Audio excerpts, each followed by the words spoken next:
بسم اللہ الرحمن الرحیم۔ السلام علیکم، آپ دیکھ رہے ہیں الف نیوز اور میں ہوں آپ کے ساتھ ماجد علی۔ شامل کرتے ہیں پاکستان اور دنیا بھر سے breaking news headlines. Ukraine نے 456 ڈرون سے روس کی آئل ریفائنری پر تاریخی حملہ کر دیا۔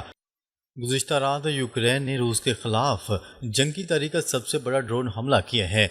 تتارستان کے نزن کام علاقے میں واقع بڑی آئل ریفائنری کو 456 ڈرونز کے ایک ساتھ حملے کا نشانہ بنایا گیا۔ روس کا دعویٰ ہے کہ زیادہ تر ڈرونز کو ہوا میں ہی گرا دیا گیا، مگر کچھ ڈرونز نے نشانہ کامیابی سے لگایا۔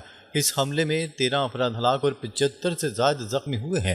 یہ حملہ روس کے اندر 1200 کلومیٹر گہرائی تک کیا گیا۔ یوکرین نے یہ ثابت کر دیا ہے کہ اب اس کے ڈرونز روس کی دفاعی ڈھال توڑنے کی صلاحیت رکھتے ہیں۔ ماہرین اسے 4 سال کی جنگ کا سب سے خطرناک ڈرون اٹیک قرار دے رہے ہیں۔ روس اس حملے کے بعد شدید غصے میں ہے اور جوابی کارروائی کی تیاری کر چکا ہے۔ روس نے بیلسٹک میزائلوں کی بارش کر کے کیف کو ہلا کر رکھ دیا۔ یوکرین کے بڑے ڈرون حملوں کا روس نے فوری اور سخت جواب دیا ہے۔ روس نے پوری رات بیلسٹک میزائلوں سے یوکرین کے مختلف اہداف پر بمباری کی۔ کیف سمیت کئی شہروں کو نشانہ بنایا گیا، جہاں 5 افراد ہلاک اور متعدد زخمی ہوئے۔ شمالی کوریا کی میزائل یونٹ نے بھی اس حملے میں حصہ لیا اور بڑی تباہی مچائی۔ روسی فوج نے فوجی تنصیبات، گوداموں اور توانائی کے مراکز کو نشانہ بنایا۔ یہ جوابی کارروائی اتنی وسیع تھی کہ یوکرین کی دفاعی صلاحیتیں شدید دباؤ میں آ گئیں۔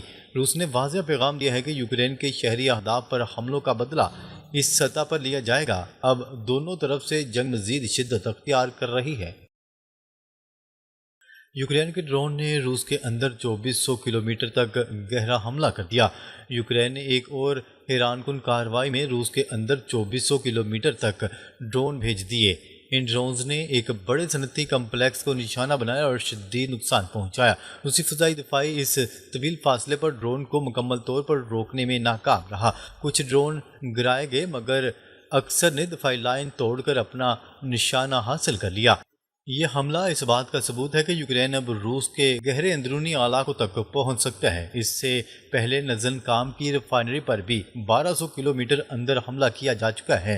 روسی حکام اس گہری دراندازی پر سخت پریشان ہیں اور دفاعی نظام کو فوری طور پر مضبوط کرنے کی کوشش کر رہے ہیں۔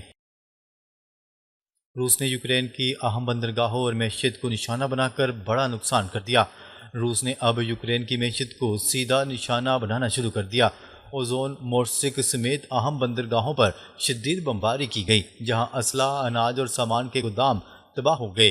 صرف ایک بندرگاہ پر روزانہ تقریباً $1 ارب کا نقصان ہو رہا ہے۔ یوکرین میں مہنگائی 7% سے تجاوز کر چکی ہے اور معیشت شدید دباؤ کا شکار ہے۔ روس نے نہ صرف فوجی اہداف بلکہ زرعی اور تجارتی مراکز کو بھی نشانہ بنانا شروع کر دیا۔ یورپی ممالک کی امداد میں بھی کمی آ رہی ہے اور زیلنسکی کے پاس وسائل ختم ہوتے جا رہے ہیں۔ روسی حملوں کا مقصد یوکرین کی سپلائی لائن اور معیشت کو مکمل طور پر کمزور کرنا ہے۔ روس یوکرین جنگ اگلے مرحلے میں داخل، شمالی کوریا کی شمولیت اور یورپ پر خطرہ بڑھ گیا۔ روس یوکرین جنگ اب نئے اور زیادہ خطرناک مرحلے میں داخل ہو چکی ہے۔ شمالی کوریا نہ صرف میزائل دے رہا ہے بلکہ اس کے فوجی بھی براہ راست حصہ لے رہے ہیں۔ روس کے پاس اب میزائلوں، گولہ بارود اور فوج کی کوئی کمی نہیں رہی۔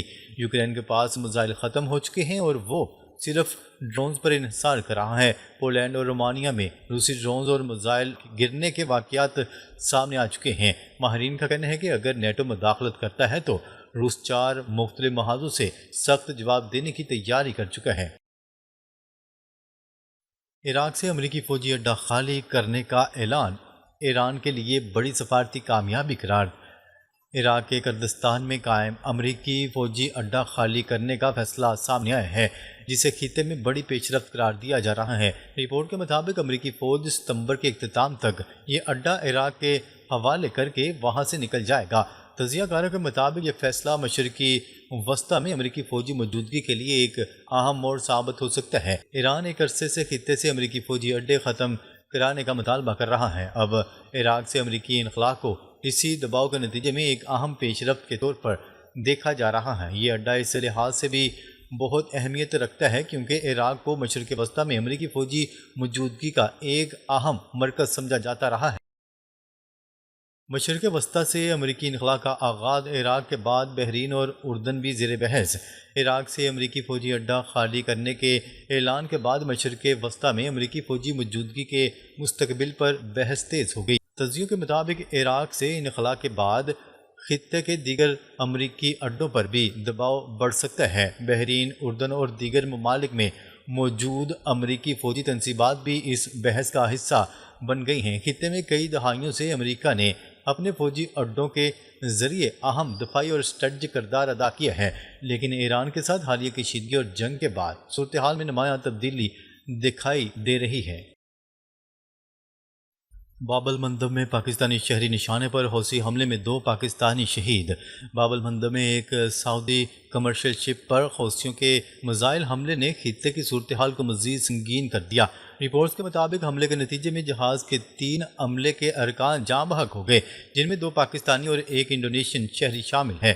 یہ پہلی مرتبہ ہوا ہے کہ جب باب المندب میں کسی حملے کے دوران پاکستانی شہری کے جاں بحق ہونے کی خبر سامنے آئی ہے۔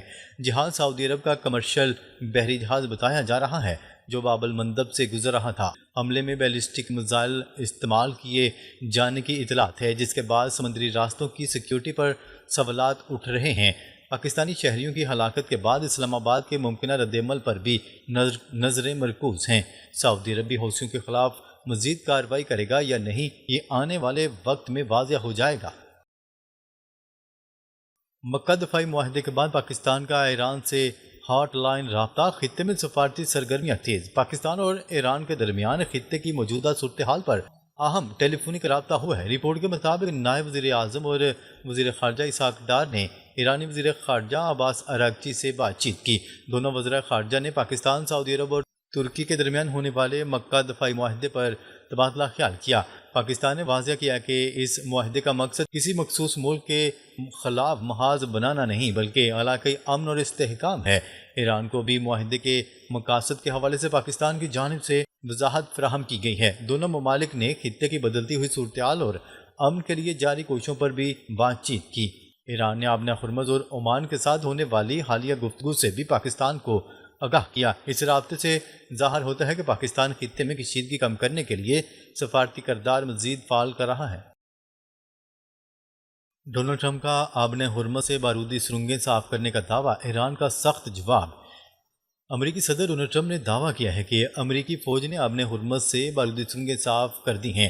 ڈونلڈ ٹرمپ کے مطابق امریکی بحریہ آبنہ ہرمز میں صورتحال کو کنٹرول کر رہی ہے اور صرف اجازت دیے گئے جہازوں کو گزرنے دیا جا رہا ہے۔ انہوں نے دعویٰ کیا ہے کہ ایران کی جانب سے کبھی کبھار آبی گزرگاہ میں بارودی سرنگیں بچھائی جاتی ہیں جن کا سراغ لگا لیا جاتا ہے، تاہم ایران کی جانب سے امریکی پالیسی اور پابندیوں پر سخت رد عمل سامنے آیا ہے۔ ایرانی وزارت خارجہ کے ترجمان نے امریکہ پر پابندیوں کو سفارتی ناکامی کے بعد دباؤ بڑھانے کا ذریعہ قرار دیا۔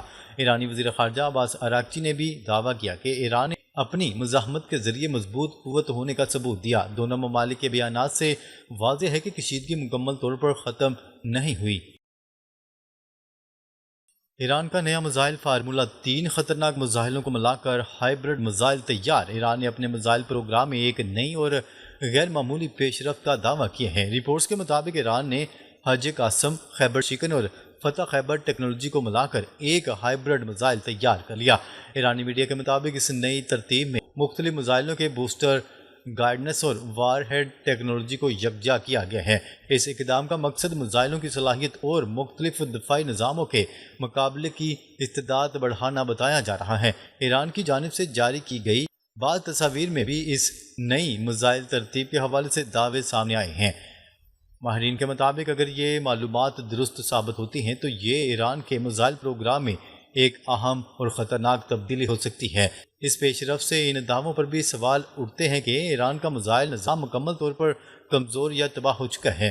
ایران مسلسل یہ پیغام دے رہا ہے کہ اس کے پاس اب بھی جدید میزائل صلاحیت موجود ہے اور وہ اسے مزید بہتر بنا رہا ہے۔ حج قاسم سے خیبر شیکن تک ایران نے خطرناک میزائل ٹیکنالوجی کو ایک ساتھ جوڑ دیا۔ ایران کے نئے ہائیبرڈ میزائل کی سب سے اہم بات اس کا مختلف میزائل ٹیکنالوجیز پر مشتمل ہونا ہے۔ رپورٹس کے مطابق حاجی قاسم میزائل کے بوسٹر کو خیبر شیکن اور فتح میزائل خاندان کے بعض حصوں کے ساتھ جوڑ دیا گیا ہے۔ حاجی قاسم کو تقریباً 1400 کلومیٹر تک مار کرنے کی صلاحیت رکھنے والا میزائل بتایا جاتا ہے۔ خیبر شیکن کی رینج تقریباً 1450 کلومیٹر بتائی جاتی ہے اور اسے ٹھوس ایندھن استعمال کرنے والا میزائل کہا جاتا ہے۔ فتح میزائل خاندان کو بھی ایران کے اہم میزائل پروگرام کا حصہ قرار دیا جاتا ہے۔ ایران کا یہ ماڈیولر طریقہ مختلف میزائلوں کے مضبوط حصوں کو ایک نئی ترتیب میں استعمال کرنے کی اجازت دیتا ہے۔ اس سے ایران کو موجودہ ٹیکنالوجی سے نئی میزائل ترتیب تیار کرنے میں مدد مل سکتی ہے۔ ناظرین، اب تک کے لیے اتنا ہی۔ مزید خبریں لے کر بہت جلد آپ کی خدمت میں حاضر ہوں گے۔ تب تک کے لیے اپنا خیال رکھیے گا۔ اللہ نگہبان۔